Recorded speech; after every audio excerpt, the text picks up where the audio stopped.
Formirat će se komisija na sledećoj sednici gradskog veća po stupanju pravilnika na snagu. Komisija će objaviti javni poziv medijima za takozvano direktno finansiranje, znači poziv za direktne prenose sednica Skupštine grada, kao i što će raspisati nekoliko konkursa, znači za takozvano projektno finansiranje. Konkursi će, čini mi se, 15 dana trajati i nakon toga će, znači, odlučiti po konkursu, odnosno predložiti gradskom veću da sklopi ugovor, znači bilo da je reč o direktnom finansiranju, bilo da je reč o projektnom finansiranju.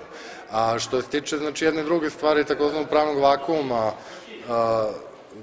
odnosno medijskog vakuma u toku januara i, pa da budem iskren, dela februara ili februara meseca, znači, to je jednim članom je dato ekskluzivno pravo gradonačelniku da može da sklopi ugovore sa dosadašnjim, odnosno prošlogodišnjim, znači, pružaocima usluga iz javnog informisanja, odnosno javnim glasilima, s tim što ti ugovori mogu biti, znači, kratkoročni, znači, sve dok se ne okonča taj konkursni postupak i ne mogu biti, znači, u višem iznosu od mesečnog iznosa koji su ta glasila ima u toku prošle godine uvećanih za nekih 8%, odnosno za procenat uvećanja izdvojenih sredstava u budžetu za informisanje u 2013. godini, odnosno na izdvojene sredstva u 2012.